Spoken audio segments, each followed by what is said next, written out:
world is changing faster than ever. What used to take decades is now taking years or even months. What you see right now is the illusion that people have had for many decades about the workplace being this secure place to work the rest of your life. For the first time in the history of our nation, our children will not do as well as us. We've seen our friends get laid off, we've been laid off, we've had our pay cut. People are overworked and underpaid. They seem to have less time and less freedom. They live under constant pressure. This is going to be forced. And so even if your employer loves you, they may have to cut you. There's something wrong that on Monday morning, the heart attack rate increases by 35%. Technology is accelerating, job security is declining. It just doesn't seem like the old models of making a living are as reliable as they used to be. Every aspect of our lives, there's a better way out there, but we're still doing it the old way. We live in the greatest country on the planet, and there are a lot of people sitting around complaining and being cynical. Like everyone's whining about this old model, and I'm like, why don't you leave it? Look at all this over here. Look at all this opportunity. Since so much of our lives revolve around our work and the way we make our living, many people are thinking there just has to be a better way.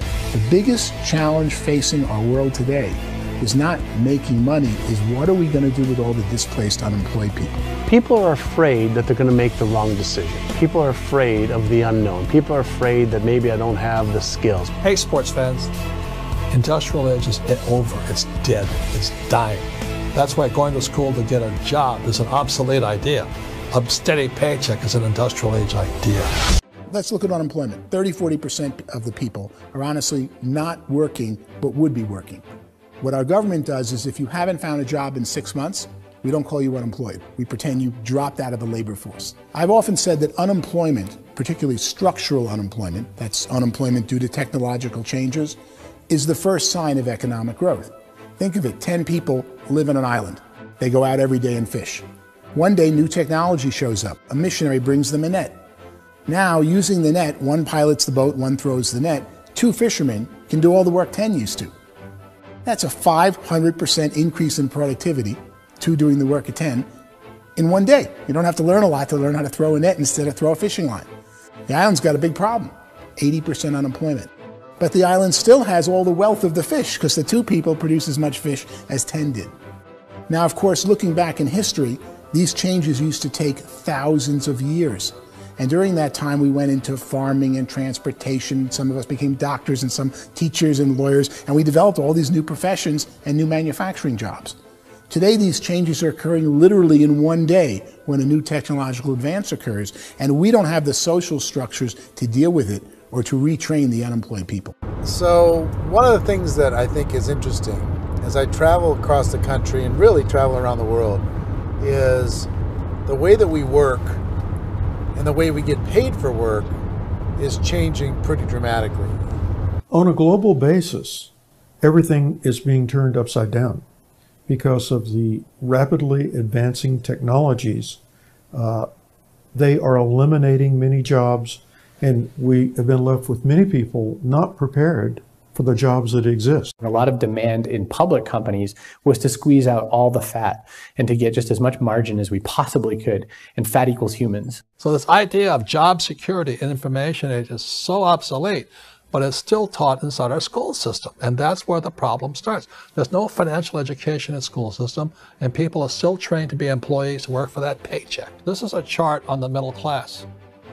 What's happening in the middle class, those that went to school, their incomes have been coming down for years. And parents still say to their kids, go to school, get a job. Now what happens to all those middle class people who are dropping off the ends of the chart? Well, they become what's called working poor.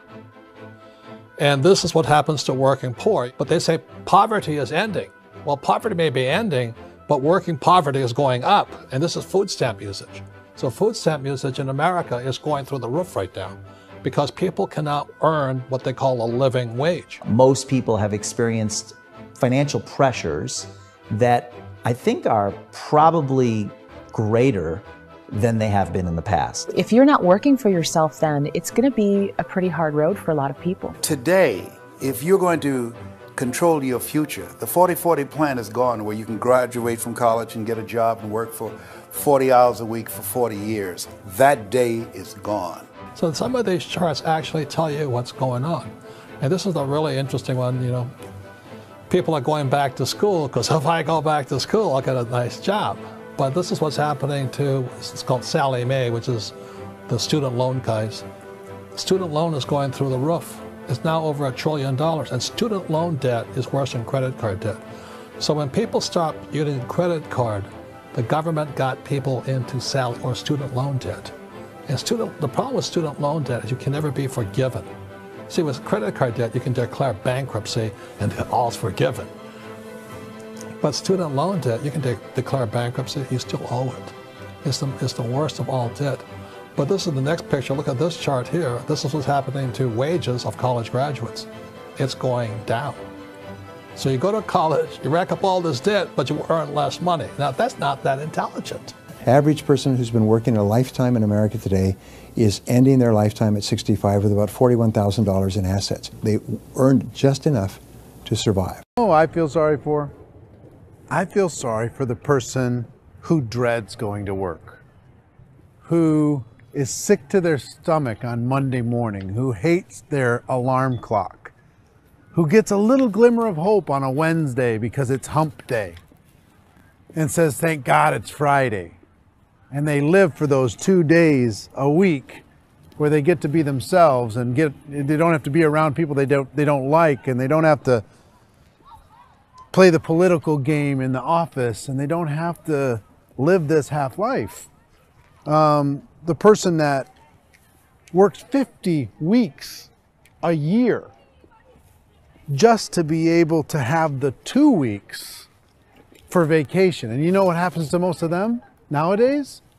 They don't have a vacation. They have a staycation. They have time off of work, but they don't get to go where they want to go because they're overextended. They've got all this debt. They got all this situation. They hate their alarm clock. They can't sleep until they're done. They have to spend most of their life in traffic. I feel sorry for that group of people because there's a better way. They just don't know it. The basis for their life is worry. I'm worried, you know, maybe I'll get fired. I'm worried maybe my company will go out of business. I'm worried I can't keep spinning the plates on paying the bills. I'm worried about how do I send my kids to college. I'm worried, what if the transmission of my car breaks? That's, you know, 2 or 3, I can't fix it. People live in a sea of worry, and it eats at them. Those signs that people held up during the Depression didn't say looking for gainful employment in a cubicle. It said looking for work. Work is what we're looking for. Job is just a unit of measurement. Work is what we're going after. It's time to look in the mirror and say, it's not the economy, it's my economy.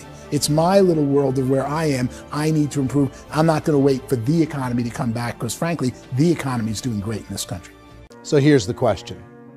What do you think would give you the best chance to move up and get to the top 10%, the top 5%, the top 1% or beyond?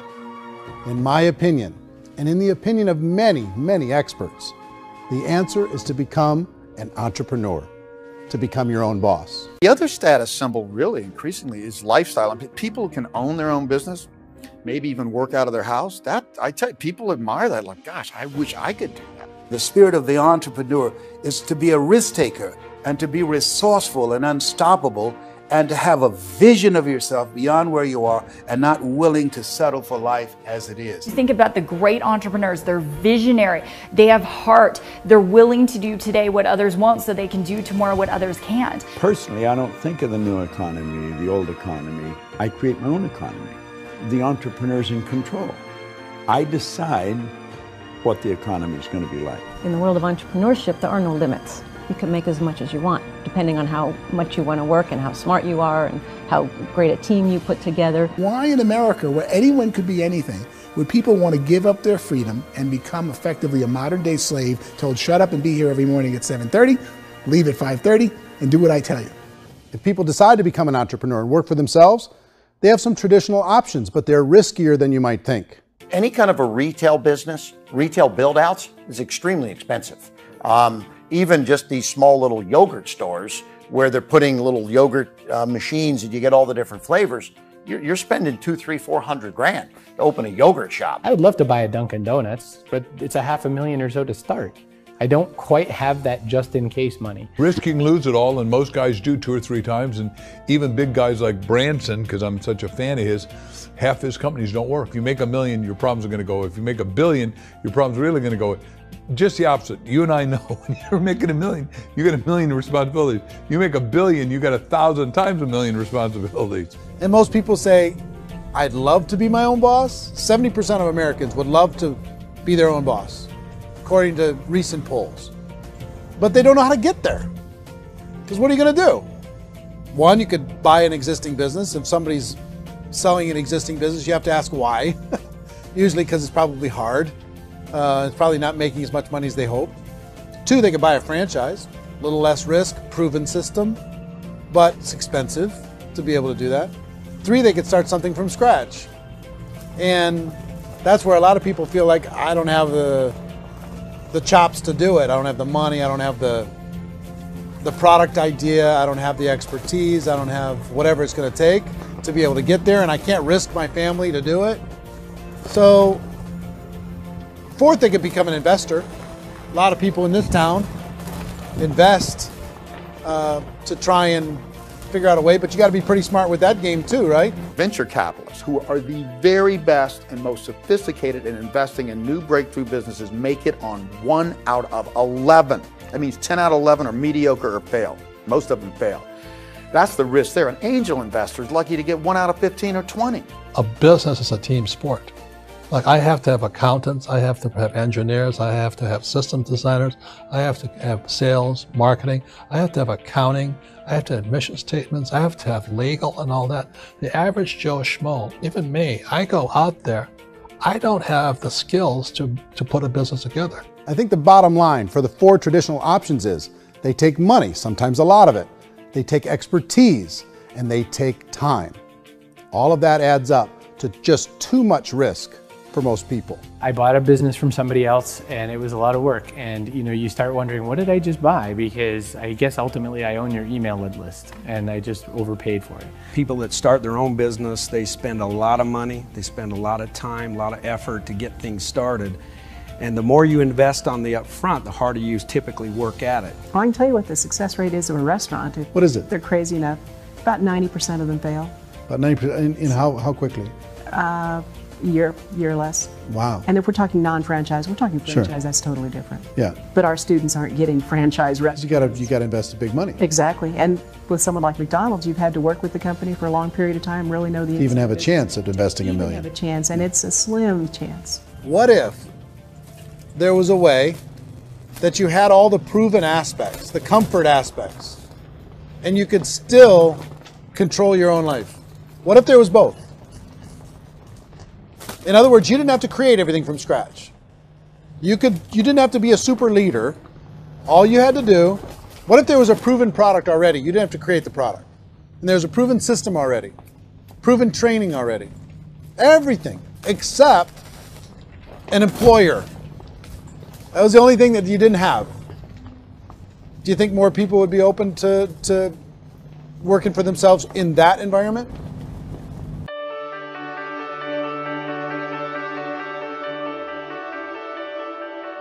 In our search for a better way to make a living, we've come to the conclusion that becoming an entrepreneur is actually safer than being an employee. And through our look at the entrepreneurial options, one particular path kept coming up from expert after expert. And I think most people will find it surprising because it's certainly a non-traditional business model.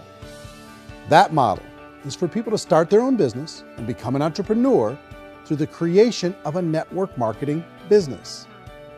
Some people call it direct selling because the product is being sold directly from the manufacturer to the end consumer, cutting out the middlemen. Other people call it multi-level marketing, or MLM, because there are multiple levels of commissions paid. The most common term today is network marketing, because network marketing best describes using a large group of independent distributors, independent entrepreneurs, to move a product or service more efficiently. So my friend here, Donald Trump, and I, we always write about the network marketing industry. And the reason we support the network marketing industry is because it really is a business school for entrepreneurs. because most people come out of school looking for a paycheck. Oh, that's terrible. I went to network marketing like that. I think if it didn't exist, we should invent it. It is that good. When we see multi-billionaires adding network marketing companies to their portfolio of companies, that would be a clue. When we see people who are very famous authors and very famous business people endorsing the industry, that would be a clue. These network marketing companies aren't $50 million companies, they're billions and billions of dollars. They lead the stock market, they're major companies. When we're going to get it? You know, and you're going to school to work for a paycheck, but if you want to be rich, be an entrepreneur, and network marketing gives you the spirit to be an entrepreneur. A traditional company will spend up to 50% of their total revenue on marketing. Network marketing companies use a different approach. Instead of having all that extensive marketing expense, they utilize a network of independent distributors to do the marketing for them. Now, why do they do this? First, because word-of-mouth advertising is so much more effective today than traditional media advertising. Second, some products need to be explained or demonstrated, and an independent salesperson can do that more effectively than an ad campaign. Third, it's completely efficient. The company only pays for the marketing of their product if a sale happens and not before. 85% of all buying decisions in our society are made as a result of word of mouth or reputation. We're recommending things to each other all the time. You know, who's your dentist? Who's your doctor? Who's your lawyer? What detergent, are you using? What legal system are you using? What product are you using? We're talking to each other about the things that we love anyway. Matter of fact, network marketing can educate consumers probably better than any other form of marketing.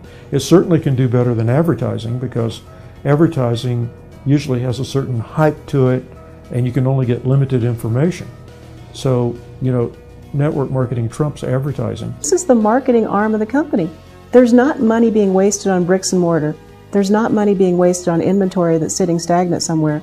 There's not of employees standing around that don't have customers. These are people that are going to connect with customers. These companies allow people to become independent distributors for extremely low cost and with no minimum time or sales quota.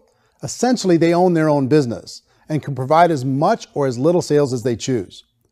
In other words, the distributor gets all the benefits of traditional business ownership without the risk. The advantage of network marketing is the ease of entry, the low risk, and the low startup cost, because almost everything else has very high risk. You can get in for a minimal investment. You're buying into a system that's already been proven, products or services that have been proven to work. The keys to network marketing is providing an opportunity for the masses to get involved.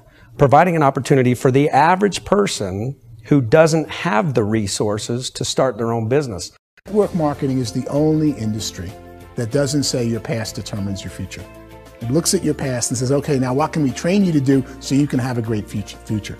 Every other employer out there wants to exploit you for what you already know, not teach you something new. Network marketing has the potential to save the United States and the world, because it's going to teach people not to be employees, but to be entrepreneurs.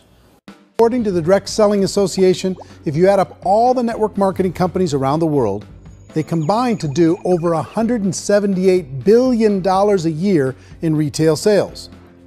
To give you an idea of how big that really is, the NFL, the National Football League, does approximately $9 billion a year. The music industry does a little more than $16 billion a year, and the movie industry does about $80 billion a year. Using a conservative average, network marketing companies pay their distributors about 40% of that $178 billion in the form of commissions, which adds up to more than $71 billion a year.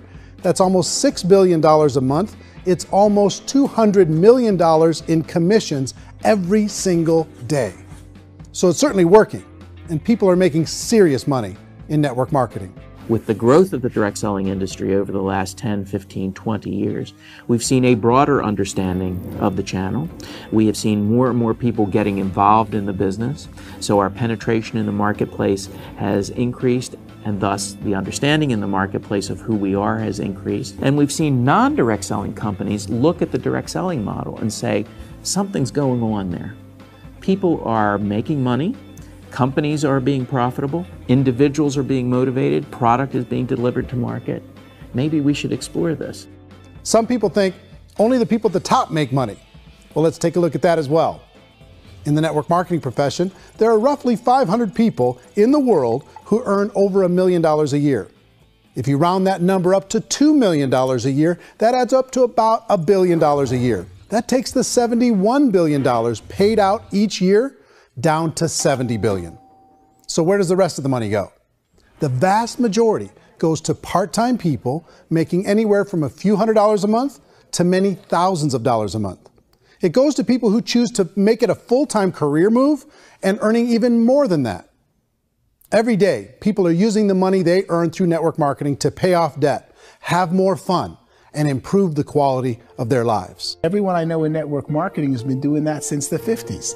They go to work when they want to go to work. They stop working when they want to take time with their children to have a leisurely breakfast and discuss issues and drive them to school. They go back to work when they get home or wherever they're working out of. The biggest thing that I've seen is people that have become much happier in their life. MLM has probably made more millionaires of more people in more countries, and I've spoken to them in 67 countries than any other single form of business, starting from nothing. If they have a choice between working a job for the next 10 years or working a network marketing business for the next 10 years, the result of working the network marketing business will be better. A lot of people within the industry go on and make this a career and do extremely well at it. Network marketing has been nothing but good for everyone I know that's been involved with it because they did it seriously and they played full out and they've been very successful. It's been a constant barrage of success stories and people showing off stuff that they got as a result of it. How many people are involved? Approximately 16 million Americans and 96 million people around the world are currently participating in network marketing. And in a recent poll, 82% of those people report a good, very good, or excellent experience with network marketing. So people are happy. So I've taken a look at the network marketing profession and really tried to understand why so many people are confused as to the validity of this as a business. One is this pyramid shape. People get really messed up with this pyramid. Oh, it's one of those pyramid things. So I just think there are a lot of haters out there who really don't understand the industry and say, oh, it's a get-rich-quick scheme. It's a pyramid. Well, corporate America is a pyramid scheme. You know what I mean? It goes like this. You have thousands of MBAs, let's say working for Ford or General Motors or Coca-Cola. If all these MBAs, they're all trying to get to here, that's a pyramid. Only one guy's going to make it. Every 10 years, one's going to make it. Whereas you look at network marketing, it's like this. So you're here, and your job is to develop other CEOs coming up behind you. So it's an inverse pyramid. In network marketing, it's a very simple concept. If you sell product, you get paid. It is paid based on production. There is no first mover's advantage. There is no investment component where the more somebody spends, the more they're entitled to make. So the two are polar opposites of each other. Doesn't matter what shape the company is or the compensation plan is shaped, whether it's a circle or a pyramid or a triangle or a trapezoid, it doesn't matter. If compensation is coming primarily from recruitment, then you've got a problem. On the other hand, if an operation is basing their compensation to participants on the basis of sales, even when those sales are generated by people you've recruited, well, then you're a perfectly legitimate enterprise. That's the legal test, it's the practical test. Light years better for people starting today than it was even 5 years ago. I think it's more widely accepted now, and people understand it is a business. It is being an entrepreneur. It is being a business owner. Our belief system is based upon our evaluation of something. And frequently, if we reevaluate a situation, our belief about that situation will change. The industry has changed and it's grown up. It's totally transformed. You've got young people today that have grown up with social media, and they understand networks. They understand how people are connected through technology, and they understand how money flows through those networks. So when they see network marketing, they don't see it the way their parents saw it. And we've all learned, the larger industry that you represent, has all learned from those mistakes and flaws and errors that have happened early on. Early algorithms didn't work the right way. That's all fixed. It's like when they design a computer program, they design the program, then they run it, and then they go back through and they debug it. The MLM industry has been debunked. This is the day of being virtual, being able to run a business from your mobile phone. I mean, it's incredible. Companies are getting smarter. They're implementing more consumer protections. They're implementing more compliance training. They're doing more with respect to product research. If you do get involved and you make purchases of inventory, even on a voluntary basis, if you decide that this business is not for you, you can leave and have that inventory repurchased by the company. The following is a paid presentation for Ice Elements, a breakthrough beauty secret designed to help retain and lock in moisture for younger looking skin. Featuring red carpet host and Dancing with the Stars judge, Carrie Ann Inaba. Brought to you by Guthrie Ranker. Got 2 minutes? 2 minutes to revitalize your skin? 2 minutes to reduce the visible signs of aging? Just 2 minutes for noticeable results. Give us 2 minutes to go from dry, dull, lifeless skin to smooth, hydrated, and glowing skin. Triple treat your skin with one age-defying breakthrough that thousands of women across the country call their 2-minute miracle, the Ice Elements Miracle Exfoliating Treatment. These are results you're going to see and believe.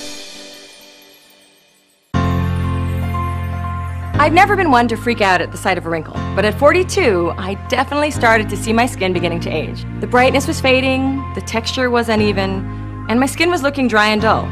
Okay, I'll admit, I was tempted to find a cosmetic surgeon and resort to harsh treatments. But I found someone who shared my beliefs that skincare shouldn't have to hurt, that skincare can be easy and doesn't have to cost a fortune. She sent me the product she created and I tried it. In 2 minutes, my skin seemed to come alive. And today, I have the best looking skin of my life. And so can you. Who is the woman behind the Ice Elements Miracle Exfoliating Treatment? Skincare expert Shelley McGuire. A member of the Society of Cosmetic Chemists, Shelley spent years running her own skin spas and was previously honored by Salon Today with having one of the fastest growing salons in America. I worked with women all day long and I saw all the challenges that they face, but we all face them. We're going to lose moisture. You lose it every day. And along with moisture loss comes the look of sagging and dull skin and dry skin. Everything talks about replenishing, and you need to replenish, but what if you could just hold on to what you have? I started researching and I found this protein that had been discovered that was buried under glaciers, and scientists believe that it could actually protect from moisture loss. And I was reading that and I thought, wow, protect from moisture loss. I think I really found what has been missing in skincare. I knew at that minute I had an amazing anti-aging breakthrough, and that was our glacial protein. I call it a glacial facial. In only 2 minutes, I couldn't believe the immediate difference I saw in my skin. I'm so excited that I discovered Ice Elements because it's designed to give you fast, visible results after just one use.